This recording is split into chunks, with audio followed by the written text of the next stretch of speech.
Exercise करवा लो। Example 13 करवा देती हूँ। एग्जाम्पल 13 दोबारा से, आपको इसमें क्या प्रॉब्लम आई है मुझे बताओ। इक्वेशंस नहीं बन रही, तो फिर मैं तुम्हें अलग से करवा दूंगी बाद में, ठीक है। आफ्टर क्लास 2 मिनट बैठ जाना, तब हल सी के तुमने किया क्या है, क्या इक्वेशंस तुमने फॉर्म की थी, उस पर मैं चेक करती आ जाएंगे। अब हमने एक्सरसाइज 3.4 में कौन सा वाला क्वेश्चन किया था, question number I think second part कर लिया था 2 का। एक्सरसाइज 3.4 क्वेश्चन नंबर 2 का second part we did. Third part करें स्टार्ट, क्वेश्चन नंबर 2 का third part, right. The sum of digits of a 2-digit number is 9. Also 9 times this number is twice the number obtained by reversing the order of digits. Find the number. तो हमेशा ऐसे वाले question में हमें क्या देखना होता है, हमेशा क्या लेना है हमें, जब भी आपको नंबर दिया हो, उनके डिजिट्स दिए हो, तो मुझे क्या फिक्स करना है, कौन सी प्लेस में कौन सा डिजिट है। सो हम लिखेंगे पहले let the digit at tens place.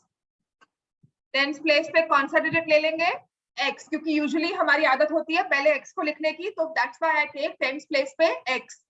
Late the digit at units place, units place पे हम डिजिट को लेंगे एज y, राइट। और हमारा ओरिजिनल नंबर क्या बन जाएगा, original number is 10x plus y। इतना क्लियर है, हमेशा आपको डिजिट्स फिक्स करने हैं, कौन सी प्लेस पे आपने कौन सा रखा है, उसको टेंस वाले को 10 से मल्टीप्लाई करोगे, यूनिट्स वाले को 1 से मल्टीप्लाई करोगे, नंबर बन जाएगा 10x प्लस 5। अर्जुन ये क्लियर है आपको, 10x प्लस 5 बन रहा है नंबर, ठीक है। नेक्स्ट है, अब इसमें हमेशा मोस्ट ऑफ द टाइम्स दिया होता है डिजिट्स के ऑर्डर को हमने रिप्लेस कर दिया, या फिर डिजिट्स में सम प्रोडक्ट कुछ दिया हो हमें, राइट। तो हम करेंगे, उसमें लिखा है the sum of a digits of a 2-digit number is 9. तो according to question sum of digits मतलब नंबर के 2 डिजिट्स हैं, हमने वो xy लिए, उन दोनों को ऐड करते हैं तो सम क्या बनता है 9, right. Also 9 times this number, जो ओरिजिनल नंबर है उसके जगह आप क्या लिखोगे 10x प्लस 5। अपनी बुक्स में ही जहां पर क्वेश्चन पेपर होता है, it's not allowed with a pen, तो यूज अ पेंसिल। अगर इक्वेशन फॉर्म करने में मुश्किल आती है तो जहां पर लिखा हो ना 9 टाइम्स दिस नंबर, इसको अंडरलाइन करके लिखो 10x प्लस y। समझ में आ गया? हेलो,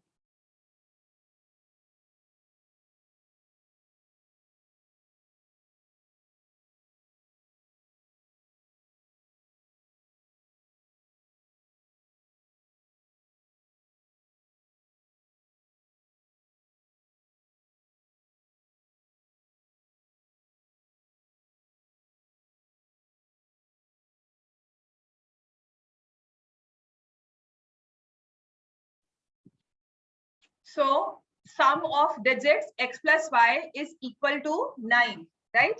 फिर उसने लिखा है 9 times this number। बुक है आपके पास, एक बार शेयर कर लो, या ये ले लो, मैं दूसरे ले लेती हूँ।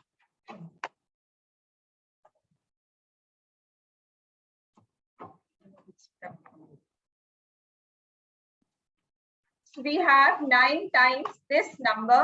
तो जहां पर दिस नंबर लिखा होता है वहां पर मैंने आपको कहा है इक्वेशंस फॉर्म करने में जहां पर भी हमें मुश्किल आ रही है, आपने जो वेरिएबल लिया है वो वेरिएबल किसी ना किसी आपके क्वांटिटी को, क्वालिटी को एक्सप्रेस कर रहा है, रिप्रेजेंट कर रहा है, तो उसकी जगह उसको अंडरलाइन करके छोड़ो कि वो रह गया, वो खत्म हो गया, हमारा क्या रह गया x। जैसे कि अगर क्या है एज, उसको आपने x लिखा है, तो जहां पे a की एज का कोई नंबर कुछ रिलेशन दिया होगा उसको मैं काट कर लिख दूंगी कि अब वो x है, x is 2 more than y, ऐसा बन जाएगा।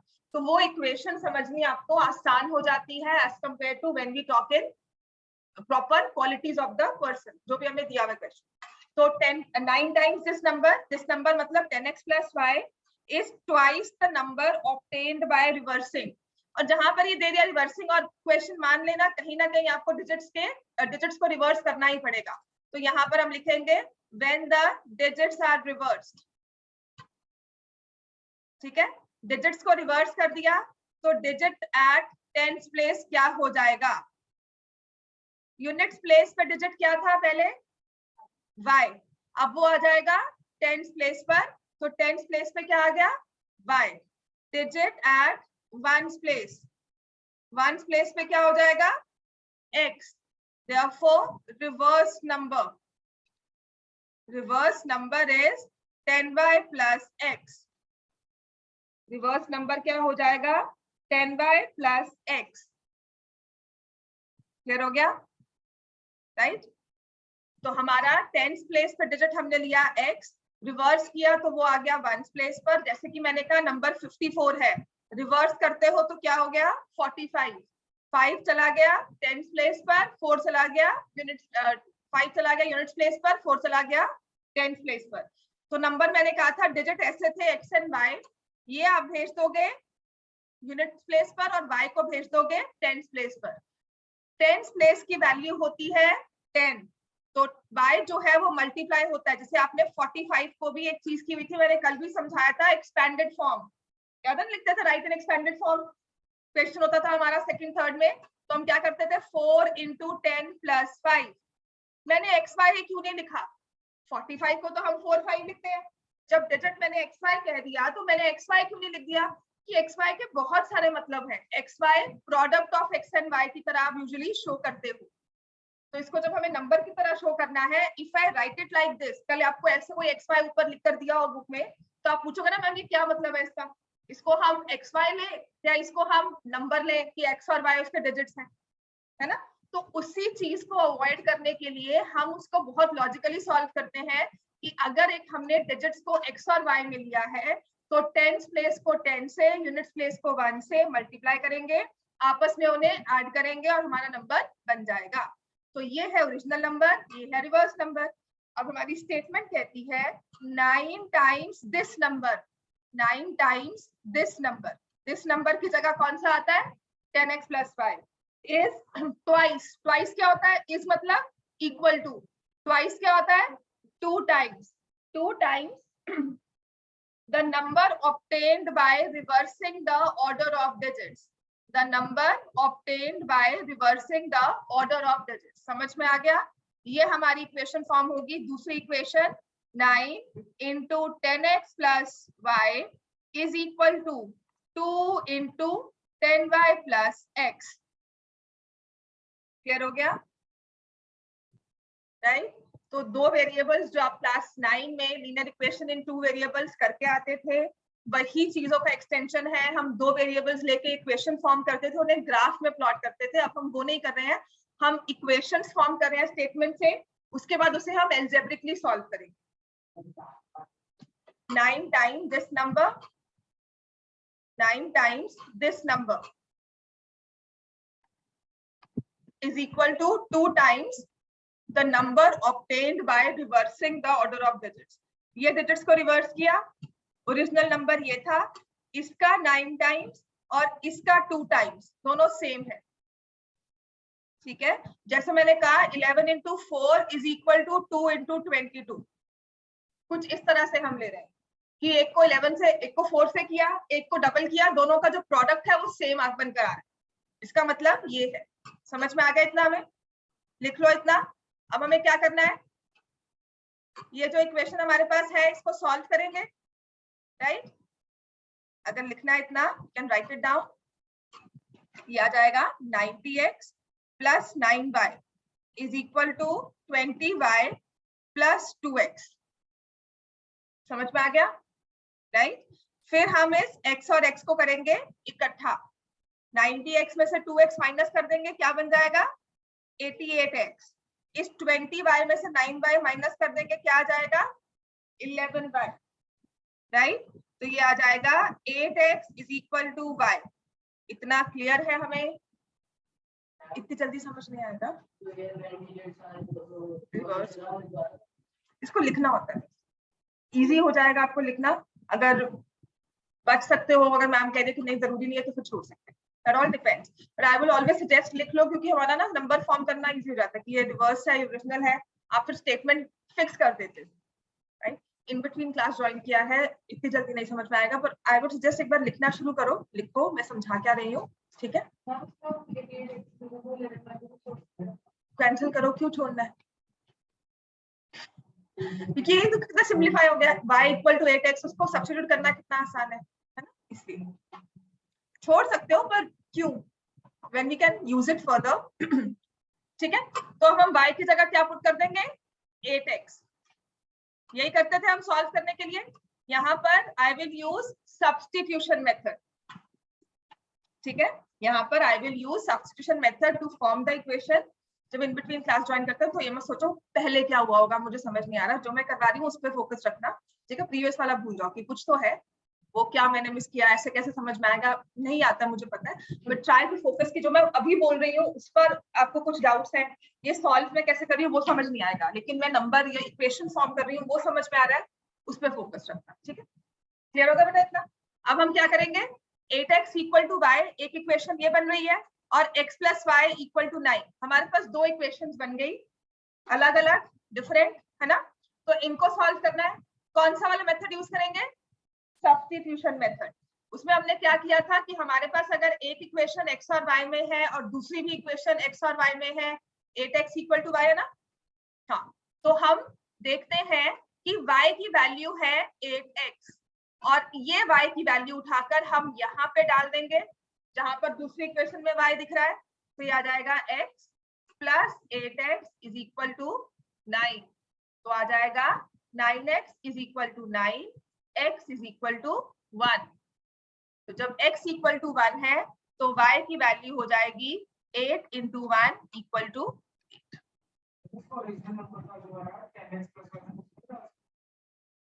इसमें डाल के क्या करोगे, पहले y तो निकालना होगा, y तो निकालना ही है ना, उसके बाद डालोगे। ठीक है,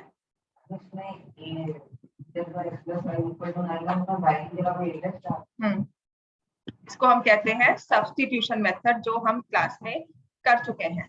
ठीक है, अभी सिर्फ हम, अब ये लगाओ, ये क्लासेस कब स्टार्ट हुई थी, 12th of March, 14th of March, 15th of March, 15 मार्च से स्टार्ट हुई है, 30 दिन 15 दिन हो गए, है ना। तो 15 डेज, एक दिन में समझ नहीं आता है, बट बैठ जाओ, that's why I am saying, right. तो ये आ गया y इक्वल टू 8, x हमने लिया था टेंस प्लेस पर, y हमने लिया था यूनिट्स प्लेस पर, therefore the नंबर क्या बन जाएगा, डायरेक्टली हम लिखेंगे 18।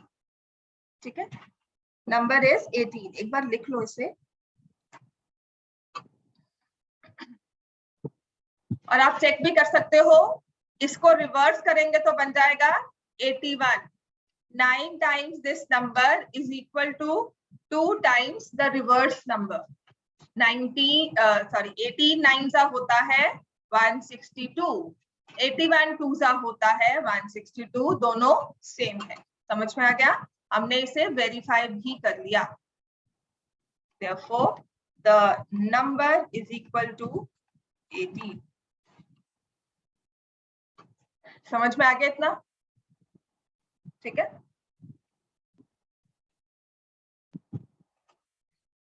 फोर्थ क्वेश्चन ना आपने क्लास 8 में बहुत बार किया। आई रिमेम्बर वो 3 वाला क्वेश्चन था जिसमें वो एक आपकी linear equations in one variable में ना एक एक्सरसाइज में क्वेश्चन था एनसीईआरटी में। अगर एनसीईआरटी हमने किया ना क्लास 8 में, ये वाला बैंक और करेंसी नोट वाला क्वेश्चन बहुत बार किया होगा, है ना। और तब लगा होगा क्या है, कुछ नहीं है, करेंसी नोट्स हैं, कुछ करेंसी नोट्स की वैल्यू होती है और कुछ नंबर होता है, और उससे कितनी मनी बन जाती है उसी के बेसिस पर है अननोन वेरिएबल। ये कर लिया, इतना सबने लिख लिया। अब हम आते हैं फोर्थ पार्ट पर। Meena went to a bank to withdraw ₹2000. She asked the cashier to give her ₹50 and ₹100 notes only. Meena got 25 notes in all. कुछ ₹50 के, कुछ ₹100 के, दोनों के 25 नोट्स बनते हैं। How many notes of ₹50 and 100 she received? ठीक है, तो आपको पता है इक्वेशन में दो चीजें होती है जो निकालनी होती है, दो अननोन होती है नंबर्स हमारे पास। कितने नोट्स थे उसके पास, 50 के कितने मिले होंगे, 100 के कितने मिले होंगे। तो पहले हम सपोज करेंगे let the number of ₹50 notes, इसको ले लो x, let the number of ₹100 notes is equal to 5।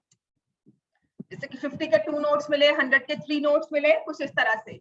50 के 5 नोट्स मिले, 100 के 3 नोट्स मिले, कुछ इस तरह से। तो x और y उन नंबर को शो करता है, ठीक है। अब इससे पहले एक चीज देखो, इफ आई से आपके पास 50 के 2 नोट्स है, कोई आपको ₹50 के 2 नोट्स दे, तो उसने आपको कितने रुपीस दिए? 100। ये समझ में आता है ना हमें?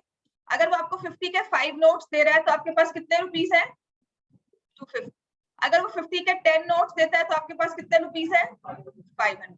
तो अगर मैं कहती हूँ आपको उसने x नोट्स दिए तो आपके पास कितने रुपीस है? क्या कर रहे थे हर बार? जो नंबर था उसको मल्टीप्लाई कर रहे थे। तो अगर ये x है तो आप इस x को भी मल्टीप्लाई करोगे, क्या बन जाएगा? ₹50। समझ में आया? ऐसे ही अगर मैं आपको 100 के 5 नोट्स देती हूँ तो मैंने आपको कितने दिए? 500। अगर मैं आपको 6 नोट्स देती हूँ तो कितने होंगे? 600। अगर 8 देती हूँ तो होंगे 800। और अगर मैंने y दिया तो कितने होंगे? 100y। समझ में आ गया?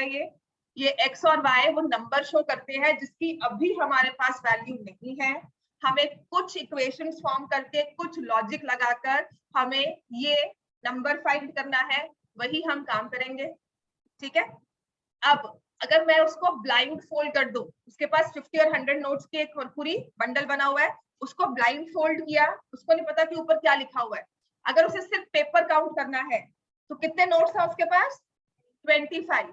मतलब कि x और y नंबर को शो करता है, उसको 25 नोट्स मिले हैं विदाउट एनी वैल्यू, मतलब सिर्फ उसने करेंसी काउंट की है। पेपर्स कितने हैं उसके पास कितना बंडल बना है, उसमें कितने नोट्स है, तो इट विल बी 25। तो हमारे पास फर्स्ट इक्वेशन क्या बन जाती है? x plus y is equal to 25। समझ में आ गया? She has 25 notes in all। दोनों के मिलाकर उसको बनते हैं, उसको मिलते हैं 25 notes. x plus y is 25। और इन 25 नोट्स की मॉनेटरी वैल्यू क्या है? कितने पैसे चाहिए थे उसको विड्रॉ करने के लिए? 2000। तो इस x और y की पूरे नोट्स की 25 नोट्स की मॉनेटरी वैल्यू बनती है 2000। कुछ 50 के नोट, कुछ 100 के नोट। 50 के नोट्स ने कितनी करेंसी दी होगी? 50x। और 100 के नोट्स ने कितनी दी होगी? 100y। इन दोनों को मिलाकर क्या बन जाएगा? 2000। जैसे कि अगर किसी ने 5000 पे करना होता है तो 2000 के 2 नोट्स लेके आता है, 500 के 2 नोट्स। 2000 के 2 नोट्स मतलब कितने दिए? 4000। 500 के 2 नोट्स मतलब कितना दिया? 1000। टोटल मनी कितनी हो गई? 5000। समझ में आया? राइट। टोटल करेंसी नोट्स कितने होंगे मेरे पास? 4। कल मुझे ब्लाइंड फोल्ड करके मैं काउंट करूं तो मैं कहूंगी मेरे पास 4 नोट है, राइट। लेकिन उनकी मॉनेटरी वैल्यू क्या है? 5000। समझ में आ गया इतना? राइट। तो ऐसे ही हमारे पास दूसरी इक्वेशन बन गई 50x plus 100y is 2000। अब यहां से can I take something common? 50 common ले सकती हूँ। 50 से पूरी स्टेटमेंट को, पूरी इक्वेशन को डिवाइड कर दिया तो ये हो जाएगा x plus 2y is it equal to 4? x plus 2y equals to 4। समझ में आ गया? ये है ना? 50 कॉमन ले लिया, 50 से डिवाइड कर दिया, इसको भी 50 से डिवाइड कर दो, इसको भी 50 से डिवाइड कर दो, इसको भी 50 से डिवाइड कर दो, 40। x plus 2y equals to 40। ठीक हो गया इतना? समझ में आ गया? 2 इक्वेशंस, 2 वेरिएबल्स। अब हम इसको सॉल्व करेंगे तो कौन सा मेथड यूज करेंगे? एलिमिनेशन। हम एलिमिनेशन क्यों यूज करते हैं? क्योंकि x और x के कोएफिशिएंट सेम है। हमारा एलिमिनेशन मेथड क्या कहता है कि जो कोएफिशिएंट सेम है उनको एलिमिनेट कर दो, राइट। तो x और x को दोनों इक्वेशंस में कट करने के लिए हम करेंगे माइनस, लेकिन पूरी की पूरी इक्वेशन माइनस होगी तो सबके साइन चेंज करेंगे, नीचे वाली इक्वेशन के सभी टर्म्स के साइन चेंज हो जाएंगे। ये कैंसिल हो गया, y माइनस 2y हो जाएगा माइनस y, 25 माइनस 40 हो जाएगा minus 15, y is equal to 15। y की वैल्यू क्या आ गई? हाँ, y की वैल्यू 15 आ गई। नाउ वी से put in equation 1 Of course, this was your equation 1, चाहे बाद में लिख लो इसको, है ना? तो आप लिखोगे x plus 15 is equal to 25. x की वैल्यू कितनी आ गई? 10. So how many notes of rupees 50 did she receive? 10. 10 notes of rupees 50. And how many notes of rupees 100 she received? 15 notes of rupees 100. क्या इनकी मॉनेटरी वैल्यू 2000 बनती है? अगर आपके पास 50 के 10 नोट हैं तो कितने पैसे हैं आपके पास? 500. 100 के 15 नोट हैं तो कितने हैं? 1500. ठीक है, 1500. टोटल क्या है? 2000. ठीक है, तो ये हमारा मैच भी कर गया। और ये हमने क्या किया है, क्वेश्चन को अपने वेरीफाई, आंसर के जो हमारे नंबर्स आए उनको हमने किया है वेरीफाई स्टेटमेंट के साथ। समझ में हो गया? तब समझ में आ गया? इक्वेशंस फॉर्म करनी है, उसके बाद तो ये देखना है किस मेथड से सॉल्व करेंगे, और वो हम अपने इतने दिनों से करते आ रहे हैं, एलिमिनेशन एंड सब्स्टिट्यूशन। ठीक हो गया इतना? इसके बाद क्योंकि मैं क्रॉस मल्टीप्लिकेशन स्टार्ट करवा दूंगी और जो बुक में क्वेश्चंस दिए हैं वही करवाऊंगी पहले, राइट? चलो उसके बाद करेंगे। 5th पार्ट स्टार्ट कर दो। मेरा टैक्सी फेयर वाला है, first kilometre after every subsequent kilometre, वैसा वाला क्वेश्चन है। लाइब्रेरी चार्जेस, सब लाइब्रेरी से बुक्स बोरो करते हो? स्कूल लाइब्रेरी से नहीं आते? जाते हो? फाइन लगता है? कभी लगा फाइन? नहीं। टाइम पे वापस करते हो सर? हाँ हाँ, नहीं मिलती नहीं, कुछ तो कोई तो बोरो की होगी, कभी नहीं की? हाँ दिया नहीं। Very good. A lending library has a fixed charge. A lending library has a fixed charge. हाँ जी, आरुष और काशिन लिख लिया ये क्वेश्चन? Yes ma'am. समझ में आ गया? Yes ma'am. आरुष तुम्हें भी? ये सिर्फ सुन रहे हैं आप? यस मैम, आ गया समझ। अच्छा। A lending library has a fixed charge for the first 3 days, additional charge for each day thereafter. इसका मतलब है कि 3 दिन के लिए तो बुक ले जाओ, कोई चार्ज नहीं है। 3 दिन से बाद डिले करते हो तो हम क्या करते थे, अगर बुक बोरो करते थे 3 डेज का टाइम था और वो बुक रेयर होती थी कि नहीं, अगर हम देंगे तो पता है कि वो इश्यू हो जाएगी, राइट?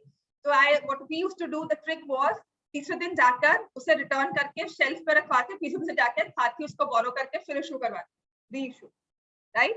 तो अगर आप ऐसा नहीं करते हो, अगर चार्जेस पे करने हैं किसी बुक को रखने के लिए, तो उसके लिए लाइब्रेरी के अपने अपने रेट से चार्जेस होते हैं, राइट? वो कैसे है कि पहले 3 दिन के लिए आपको कोई चार्ज नहीं देना है, लेकिन 3 दिन के बाद आप डिले करते हो बुक को रिटर्न करने में, तो आपको देना पड़ेगा additional charge for each day thereafter. तो पर डे वो 2 रुपए लेते थे या 3 रुपए, जैसे भी व्हाटएवर द सिस्टम थे। अब वो 10-20 रुपीज हो चुका होगा, right? I am talking in like 2000s, अगर हम बात करेंगे 90s में, तब ये होता था कि 2 रुपए चार्ज होगा या 3 रुपए चार्ज होगा, ऐसा, right? So Sarita paid 27 for a book kept for 7 days। एक बुक उसने बोरो करके 7 दिन रखी, उसको जो फाइन हुआ वो है 27 रुपीज का, ठीक है? While Susie paid ₹21 for a book kept for 5 days। 5 दिन की जो चार्जेस हैं बुक रखने के वो है 21, ठीक है? इन 7 डेज में क्या है, पहले के 3 डेज तो एक फिक्स चार्ज है और बाकी के 7 में से 3 दिन निकाल दो, कितने रह गए? 4 डेज। बाकी के 4 दिन के लिए क्या होगा, एक एडिशनल चार्ज लगा होगा पर डे। समझ में आ गया इतना? Additional charge per day. अब मुझे ये नहीं पता वो फिक्स चार्ज क्या है, एडिशनल चार्ज क्या है। मुझे सिर्फ बताया कि 7 दिन का फाइन 27 रुपए था, 5 दिन का फाइन 21 रुपए था। आप बताओ, आपने जितने दिन बुक रखनी है उसके अकॉर्डिंगली आप बताओगे मुझे कि what are the fix charges, what are the additional charges. तो जो चीज नहीं पता होती उसी को हम क्या सपोज करते हैं, एक्स एंड वाई। तो हम लिखेंगे let the fix charge, let the fix charge is ₹X। ठीक हो गया? Let the additional charge per day, let the additional charge per day be ₹Y। Fix charge ₹X है, additional charge ₹Y है। और वो जो एडिशनल चार्ज है ना, पर दिन के, पर डे के हिसाब से, हर दिन के हिसाब से लगेगा। ठीक हो गया? ये इरेज कर दो जो मैंने एक्सप्लेन किया वैसे कर दो। अब वो क्या कह रहे हैं कि जिसने 7 दिन बुक रखी उसका फाइन हुआ 27 रुपीज। तो जो ये 7 डेज है, पहले के 3 दिन कितने पैसे दिए होंगे उसने? x, और बाकी के 4 दिन y पर डे। एक दिन का y, 4 दिन का 4y पर डे चार्ज होगा जितने दिन बुक रखी जाएगी। समझ में आ गया? नहीं, फिक्स चार्ज है। lending charge for first 3 days, fixed charge for first 3 days and additional charge for 3 days thereafter। ठीक हो गया? पहले 3 दिन एक फिक्स चार्ज है, उसके बाद के दिन पर डे चार्ज होगा। समझ में आ गया? तो x plus 4y is equal to 27।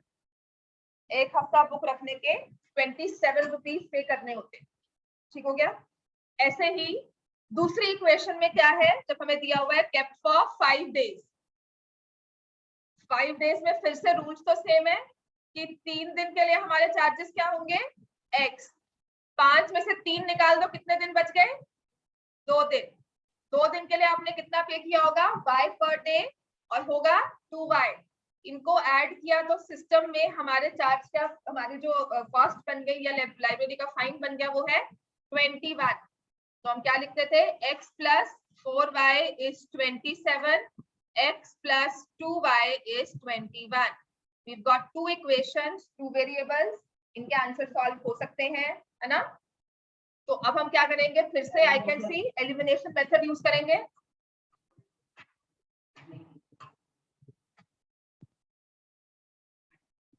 x equals to 50। अब हम इसको सब्ट्रैक्ट करेंगे तो नीचे वाली इक्वेशंस के साइन चेंज हो जाएंगे। x और x cancel, 4y minus 2y is 2y, 27 minus 21 is 6, y की वैल्यू आ जाएगी 3। और अगर y 3 है, हम कहते हैं पुट इन इक्वेशन 1।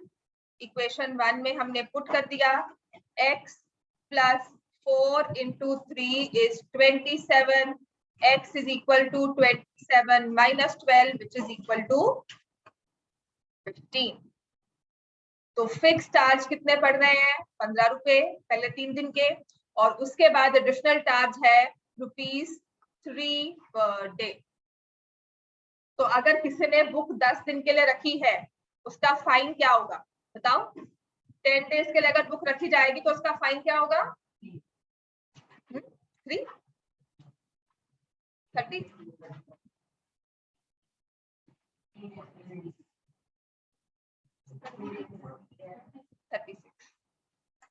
21 और 15 करना है।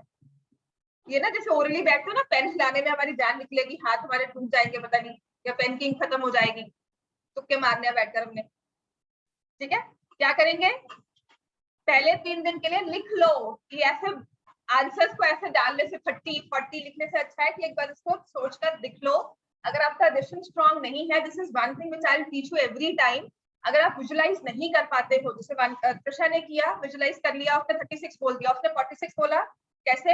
हमारी कैलकुलेशन थोड़ी सी फर्क पड़ जाती है ओरली करने में। मेमोरी अगर इतना नहीं विजुलाइज हम कर पाते मेमोरी वाइज, तो लिखने में कोई शर्म नहीं होती।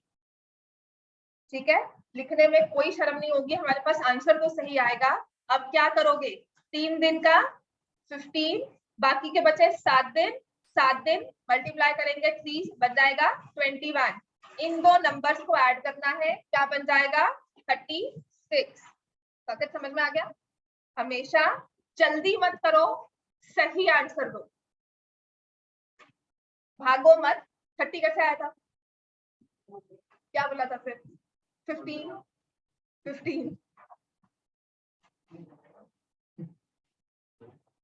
ठीक है, जल्दी मत करो। 15 कहने से क्या हो गया? बहुत अच्छा काम हो गया, बहुत बहादुरी वाला काम किया हमने। सही आंसर देना चाहिए था, है ना? क्यों नहीं दिया फिर? तुम्हें बड़ा पता, उसने नहीं सुना। अच्छा, चलो समझ में आ गया हमें इतना। अब हम करेंगे अपनी बुक के हिसाब से नेक्स्ट मेथड, डिफरेंट करते हैं, कुछ अलग करते हैं। बहुत इक्वेशन सॉल्व कर ली, अब जो नया मेथड है क्रॉस मल्टीप्लिकेशन, इसको कहते हैं बहुत मुश्किल है। पता क्यों मुश्किल कहते हैं? क्योंकि इससे मुश्किल वाले क्वेश्चन सॉल्व करते हैं। ठीक है, आसान वाले क्वेश्चन हम हमेशा करेंगे एलिमिनेशन से या सब्स्टिट्यूशन से। जो ये एबीसी वाले क्वेश्चन आ जाएंगे ना, वो डाल देंगे क्रॉस मल्टीप्लिकेशन में, कहेंगे उससे सॉल्व करो। जो उससे सॉल्व करने आसान हो जाते हैं क्रॉस मल्टीप्लिकेशन से, पर वो एबीसी है इसलिए लगता है कि क्या आ गया, right. Cross multiplication as the name suggest, जब भी इसमें क्वेश्चंस को सॉल्व करना है बहुत इजी हो जाता है। It works like a software program कि आपने इक्वेशन दी A1 A2 B2, आपने कुछ नहीं, बस एक मैकेनिकल वे में आपने क्वेश्चन सॉल्व किया, कुछ सोचना नहीं पड़ेगा हमें। ठीक हो गया, हमारा क्रॉस मल्टीप्लिकेशन एक हमारा सॉफ्टवेयर वाला मेथड हो जाता है कि कल हम कोई प्रोग्राम में डालते हैं ना कि बस वैल्यूज पुट करो, इनपुट करो और आंसर हमारे पास आ जाएगा, राइट। उस तरह का है ये। तो इसमें होता क्या है, जैसे कि इसमें इक्वेशंस लिखी हुई है 5x प्लस 3y, चलो लिखो, हेडिंग लिखेंगे अब हम क्रॉस मल्टीप्लिकेशन मेथड। ठीक है, और ये याद रखना होता है क्यों लॉजिक है वो ऐसा कुछ अभी समझ नहीं आएगा, आपको सिर्फ याद रखना है। जब भी टेस्ट होगा उससे एक दिन पहले पढ़ोगे कि ये ऑर्डर है, टेस्ट दोगे और फिर भूल जाओगे। समझ में आ गया? तो घबराना नहीं है।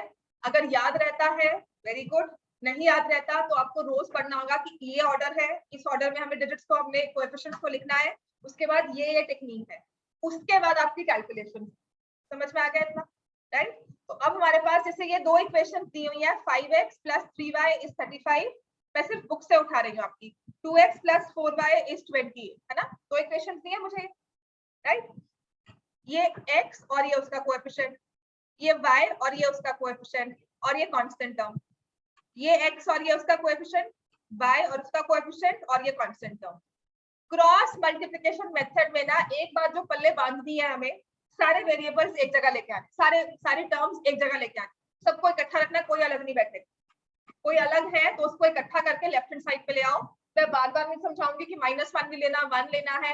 किसी बुक्स में -1 दिया होगा, पुरानी वाली बुक्स में, अब वाली बुक्स में उन्होंने कहा 1 ले लो। तो लॉजिक केस, आप इक्वेशन को हमेशा इस फॉर्म में लिखते हो, है ना, ax plus by plus c, one equation, linear equation in 2 variables, यही लिखाते हैं ना, ax plus by plus c, है ना। तो सभी को एक जगह लिखा हुआ है, तो उसी लॉजिक के साथ हम उसी वाले चीज को फॉलो करेंगे और क्या करेंगे, 5x plus 3y minus 35 equal to 0। समझ में आ गया?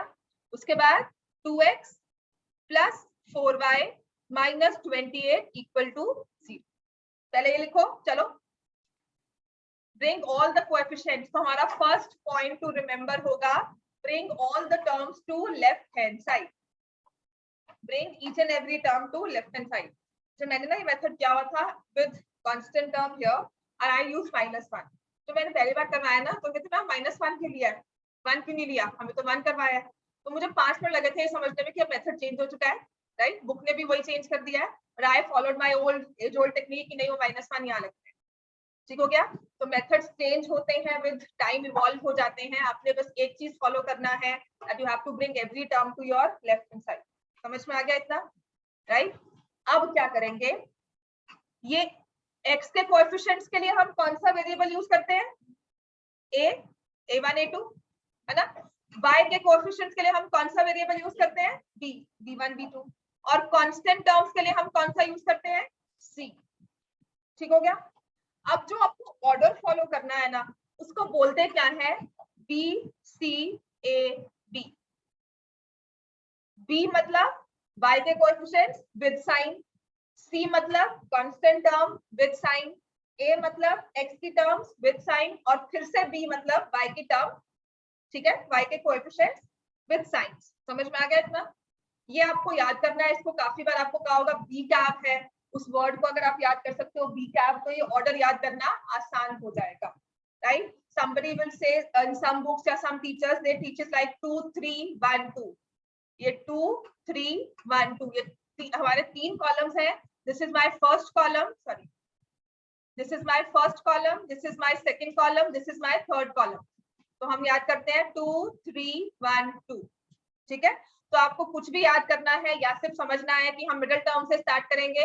सबसे पहले y के कोएफिशिएंट्स को एक लाइन बना के लिख दो।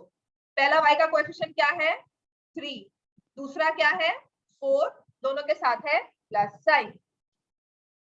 समझ में आ गया इतना? फिर हमारी कांस्टेंट टर्म क्या है?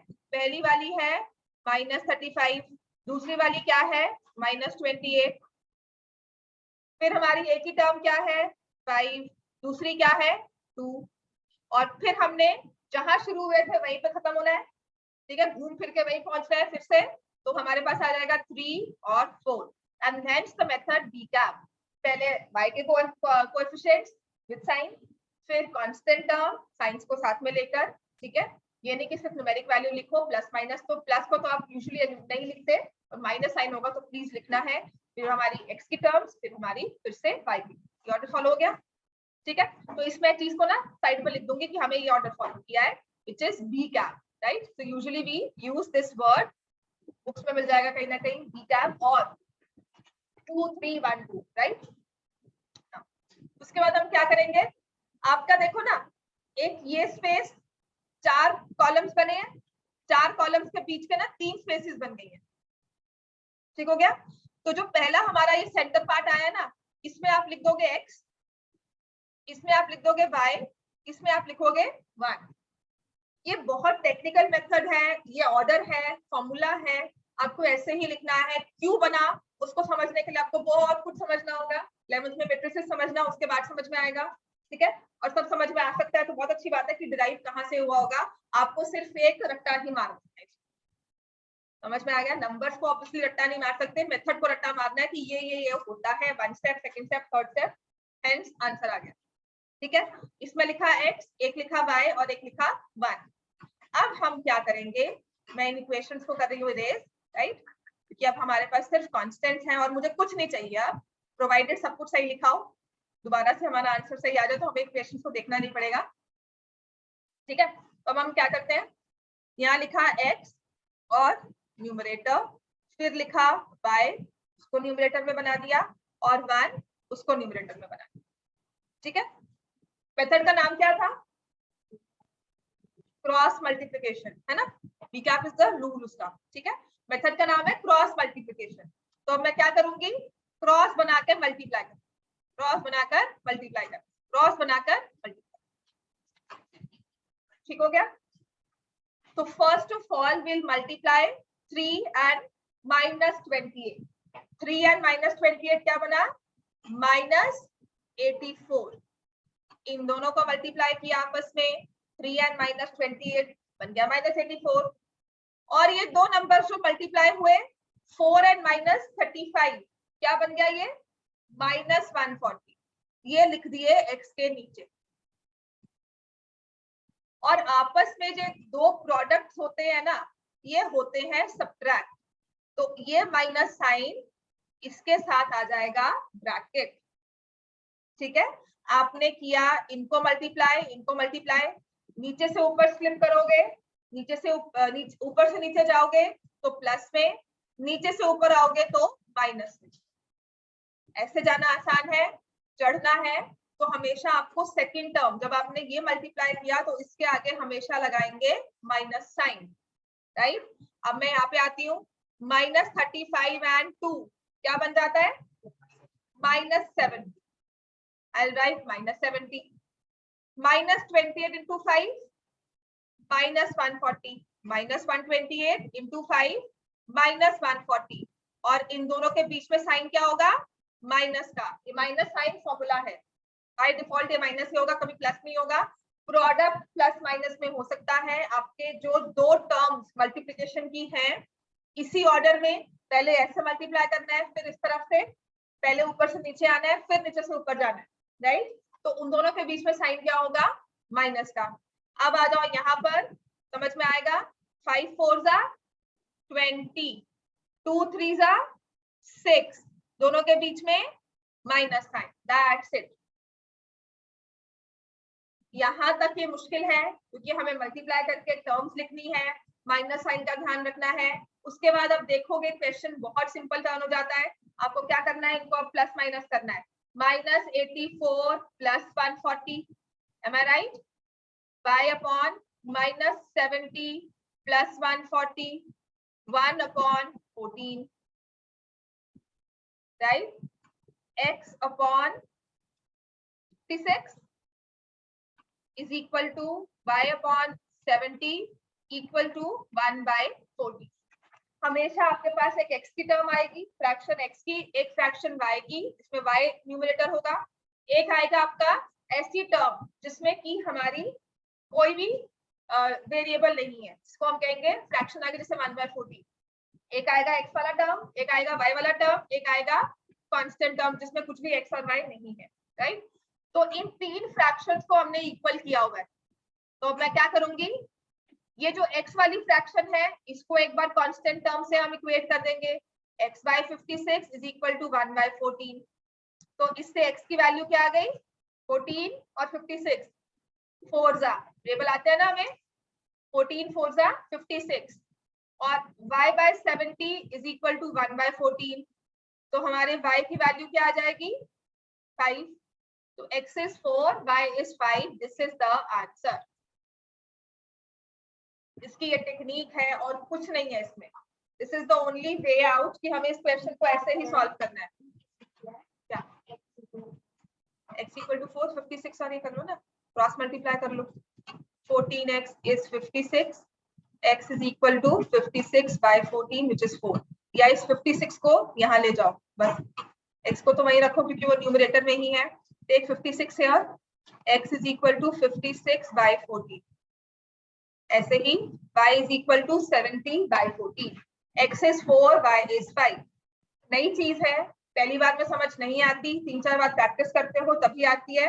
और अगर आप देखोगे यहाँ से इसके बाद ना, उसने आपको पहले तो सारा समझा दिया कि अच्छा ऐसे हमने नंबर दिया है, और उसके बाद जो एग्जांपल्स दिए होंगे ना, जैसे कि एग्जांपल 16 दे दिया, कुछ भी दे दिया, उसमें ना आपको दे होंगे ABC, राइट. क्रॉस मल्टीप्लिकेशन मुश्किल इसलिए है क्योंकि इससे हम मुश्किल क्वेश्चन के लिए पकड़ते हैं, इजी वाले को हम कहते हैं एलिमिनेशन से सॉल्व कर, राइट. जहां पर वेरिएबल्स ABC दिए जाते हैं ना, तो यूजुअली वहां पे we use cross multiplication by, because हमें समझ नहीं आता कि एलिमिनेट कैसे करें, हमें समझ नहीं आता सब्स्टिट्यूट कैसे करें. तो वहां पर हम टेक्निकल होकर काम करते हैं कि स्टेप बाय स्टेप ऐसे मल्टीप्लाई करो and get the answer, right. इसमें दिमाग नहीं लगाना पड़ता. बस x वैल्यू 4 पुट करो. इक्वेशन तो हमारे पास रहेगी, मैंने रब कर दी, इक्वेशन तो रहेगी ना. इक्वेशन क्या थी, 5x plus 3y equal to 35. तो my equation was 5x plus 3y equal to 35. हाँ, ये वेरीफाई जरूर कर लेना, तो 4 डालोगे या 5, क्या आ रहा है 35, है ना. तो इक्वेशन में हमने वेरीफाई कर दिया. समझ में आ गया. प्रैक्टिस करवा दो इस पे आप क्रॉस मल्टीप्लिकेशन. हाँ जी, चलो लिखो नेक्स्ट क्वेश्चन. तो जो भी क्वेश्चंस हम अब तक सॉल्व करके आए हैं उसको हम कर सकते हैं क्रॉस मल्टीप्लिकेशन से. आंसर वही आएगा. ये मेथड कोई नई चीज नहीं बता रहा, उसी इक्वेशन को सॉल्व करने का अलग वे सिखा रहा है. ठीक है.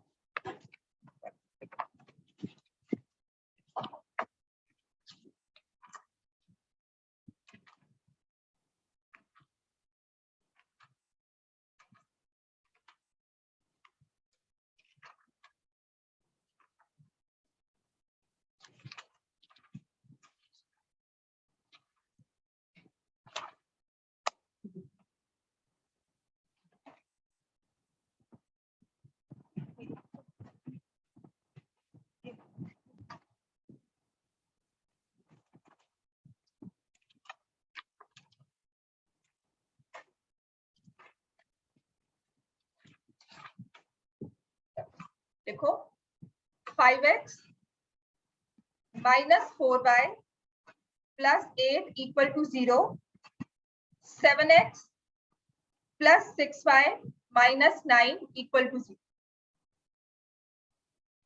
तो इसको सॉल्व करना है थ्रू क्रॉस मल्टीप्लिकेशन मेथड.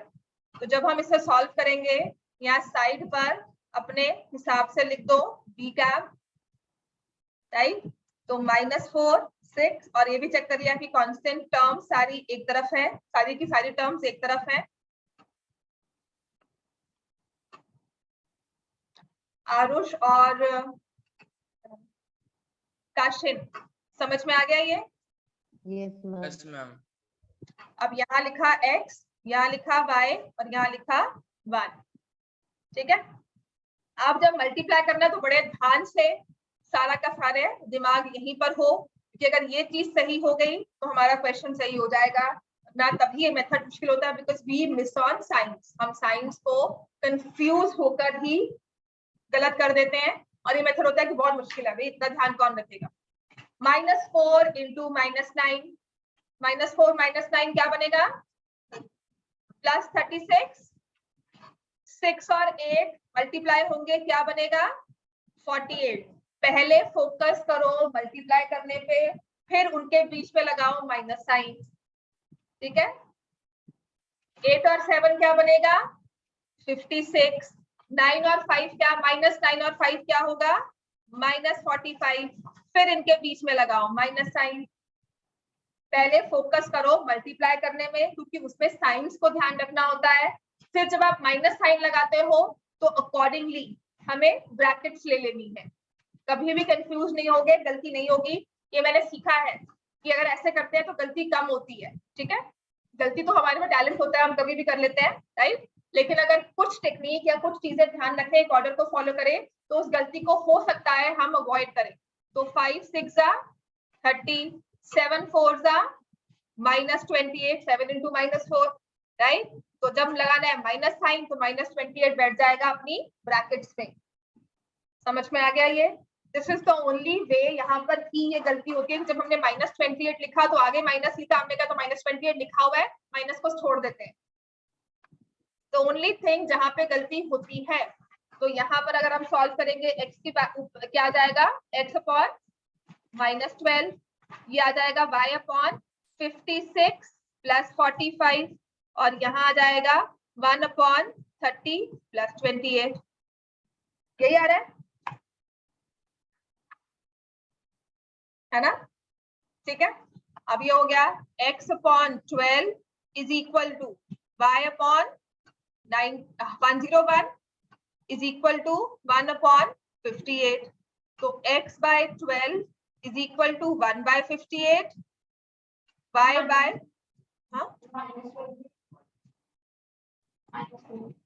कहाँ पे, हाँ माइनस, ठीक। y upon 101 is equal to 1 by 58। तो यहाँ से x की वैल्यू आ जाएगी -12 बाय 58, और y की वैल्यू आ जाएगी 101 बाय 50। ये हमारा आंसर।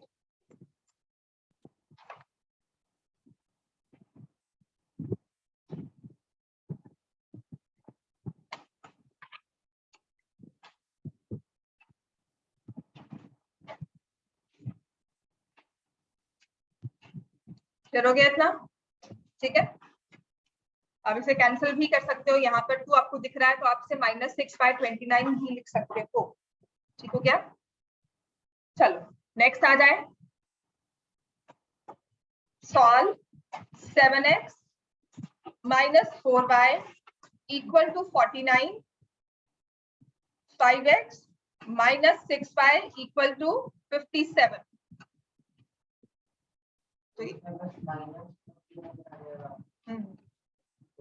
बस इसको पहले तो अपने डिजायर्ड तरीके में लेकर आएंगे कि मेरे तरफ से चलो, यहाँ पर लेफ्ट हैंड साइड पर आ जाओ।